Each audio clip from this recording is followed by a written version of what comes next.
And now it's time to show you how sometimes I get in a hurry and I know I want to turn this wool, beautiful wool, it's like a jacquard, right?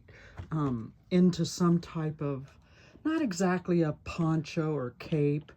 I'm doing them a little differently, but I have this green one I've already made. I'm not going to open it out because I've already got it laid out. It's like this faux, like an ultra suede, just a snippet I had. It was just enough to make this beautiful little crop jacket. And I found this lovely voile looking cotton to do the edging in just like a dark teal. So anyway, I'm just taking that and laying it just where I want it so I can get just the shape I want. Because I'm not going to just do a big square thing hanging all over the place. I like to cut things with a slight indication of a sleeve, because all this just becomes so much weight. And while it's pretty with some things, this is a wool. And I am going to want to line it with something nice and probably do a binding or a trimming along the edge, something complementary. I mean, let's see. I think maybe like a chocolate brown could be nice. Sort of a dark cocoa or something. You know, yeah, we'll think on that. Anyway, I've got this laid right where I want it. I already cut my neckline, which will be the back neckline. Now for the front, I will go down lower, but no sense doing that until I get things marked. So here's my chalk. Here's my thing in line. And I don't want it to go straight out. I want it to come over the shoulder just a little bit. That's why I've done this way. This thing, when you just have a square, it's just kind of like, I would rather shape it a little. So here I go. I'm using my chalk and I'm going way out here. A little bit extra, not too much. La la la la la la la la la. I just want that wedge out. You see what I mean? I just want that wedge out. And that comes right back up to my shoulder. And a shoulder seam there will help to shape it. Now you can see that I don't have really enough. So what I'm going to do, I'll work that out later. But I want a nice shape here. And I want it to be nice and wide for multi-sizes. So that's where I had my tape measure, isn't it? This particular jacket being cropped, it allows for, well, see, 412s or 48. You know, that's pretty big. But I want this to be a little bit flowy. So 415s or 60. 60 inches is quite big. However, I like it. I think I want it more tunic-like. So we're taking some of this out. So I'm just, and I go slightly out on that. And then up here, I'm going to mark where that one was, and I'm going to pull this away so I can see where my actual thing is. Now, we're getting a look here. So I really think I just want to bring that curve around. Let's see what happens when I do that. See, this is chalk, so I can always brush it away. So I think I've got something I like. It's a dark day here. It's snowy and dark. But anyway, I think I've got the shape I want. And you see, this now is not right. Now I want to just whack a little of that edge off to give the right angle. You see what I mean? See what I did there? I wedged a little of that off. It's a better flow. Now this is quite huge. I mean, this will fit a very large person, but it will also look just fine on someone smaller, because you got to remember, seam allowance. I'll take a very large seam allowance, and whatever we need to do that, seam allowance up here. And I'll go ahead and draw what I think should be, I think on this, I want a bit of a V. Not too deep, but just a bit of a V. Yeah, look at that. So I'll only cut it on what I consider the front. But in order to make sure I get that right, we got to snip our little shoulder bit. Boom. That's right where the shoulder bit's going to be. So, and might as well snip the center front. I mean, it'll actually be the center back because the center front will be cut out. Then I will even be splitting this because I made a decision recently. I no longer like things that totally pull over your head because everybody's into their hair, right? So why do that? Why make them mess up their hair? Let's just, I'm going to split this. Then I'll find an awesome zipper or toggles or something like that. I tend to like zippers lately, but I only do zippers short, leaving the bottom to flap open.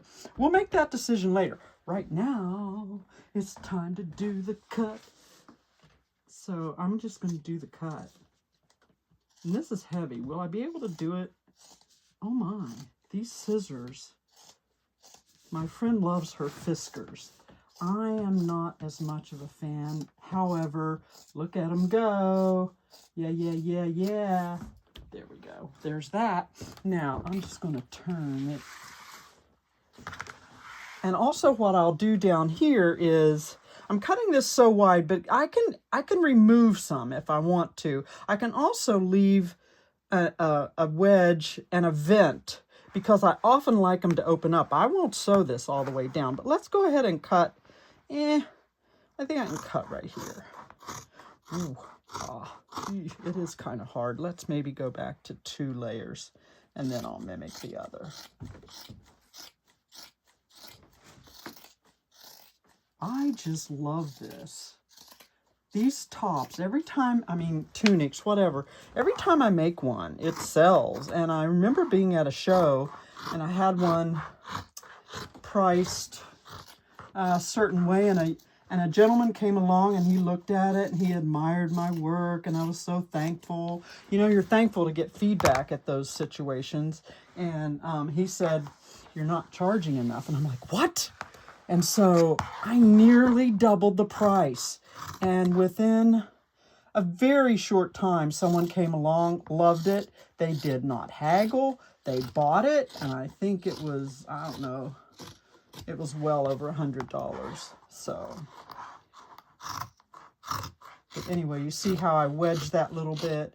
It makes it look just a little bit better to wedge that out. Okay, now I'm going to make a decision. I'm 5'8", so I use myself as a model often. And the model has already lost, just in that short time. How do I do it? I lost the tape measure. How do I do that so fast? Oh my goodness. Well, okay, I'm just going to take, well, hey, we have a grid. Dum, dum, num, num. Okay, yeah, here's the next thing I don't like. I don't like straight across, so this, I have to do this before I do the other anyway. So, now sometimes I like a shorter front than my back. So do I want to do that this time? I'm deciding. I think I'll just leave them the same this time around. So let's take 2 layers and just give going up about 2 inches and edge it. Just give it a curve down to the bottom. And we'll do that again. See, I like this shape, don't you? I think that, see, the body is curved. The body's not square. That's why I like to give things, you know, shapes that, you know, mimic what the body has done. I mean, you know, there was that old Jim Croce song about, you know, she was built like a refrigerator with a head, but, you know, that's just a song. We're not really like that. Working on this beautiful wool tunic. Hey, I'm about to put my zipper in, and I just wanted to remind people that not every fabric needs it, but I tend to be in a habit of just putting a little interfacing. This is press in. It's pretty good there, and I will get that in there, and I'm going to go ahead and serge my edge. And I just think it's to stabilize this area, it keeps it nice and straight in case there's a little bit of pull in the fabric. Okay? I'm really wanting to get this tunic going. So I serged my edge after making it look all like that. Now I really just need the one side. And remember, this is your placement.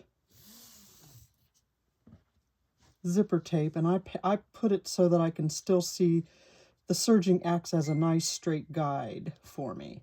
And I will sew this in close-ish to the zipper teeth so that when I turn it, I'm going to have visible brass zipper. And then I will stitch over here, okay?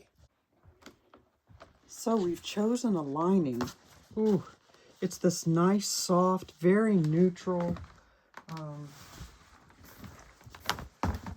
to go with this tunic. My zipper's installed, and I thought this is just a very nice, soft. I believe it's a rayon or rayon blend. I'm pretty sure it's all rayon. So soft. Looks really good. So we've got it cut, and you know the neckline at the back is going to need interfacing. So I got a chunk here that will be just fine. And you know, a lot of people worry, well, what about a pattern for interfacing? You don't need it. You just use the garment bit itself.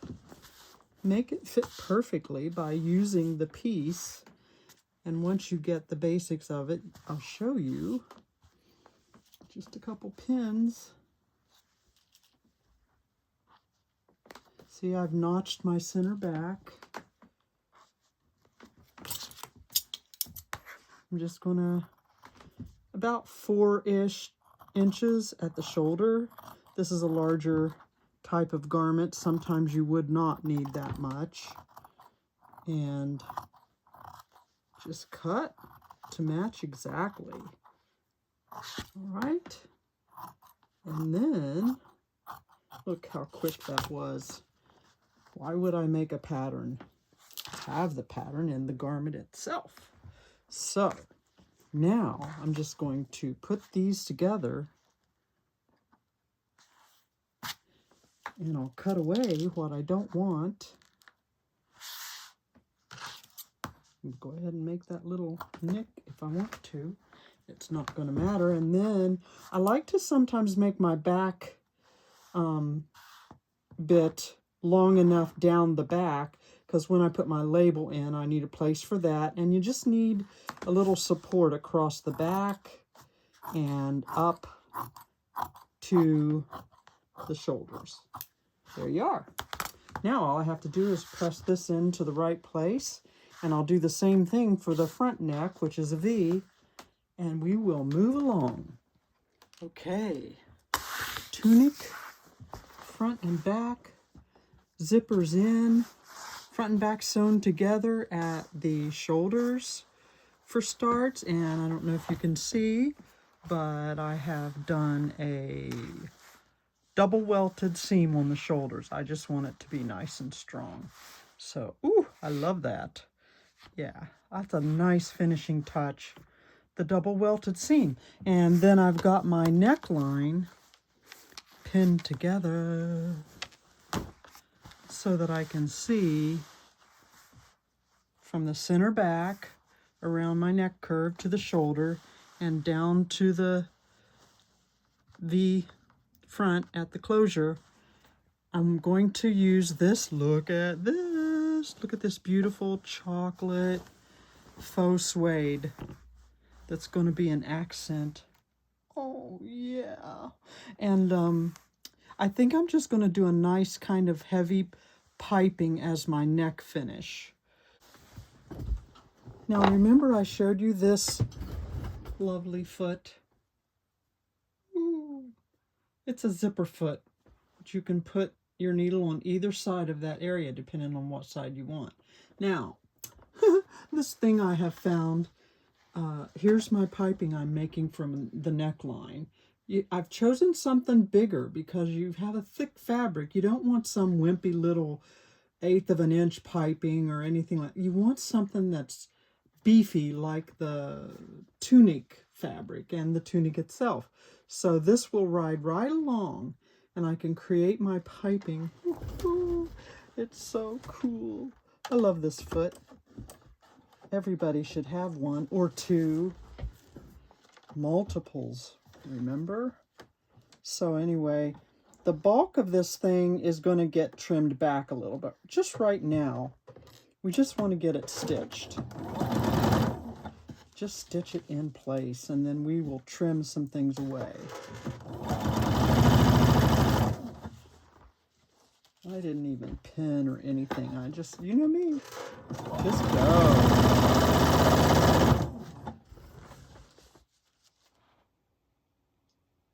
Hey, here's the finished article. Woohoo! There it is with the zipper front. I gave it a rounded hemline where it may have been cut square before. I gave it a rounded hemline with a binding, brass zipper. There's the piping I made. You saw me make the piping. I think I like it. I think I like it. Yep, I really do. I hope you do too. And this, if I can get my hand in there, snaps. So if you don't want to do the zipper up, you can just hook that at the top and let it hang loose. Anyway, whoop-de-doo. I love that thing. All right. Thank you for watching. See you soon.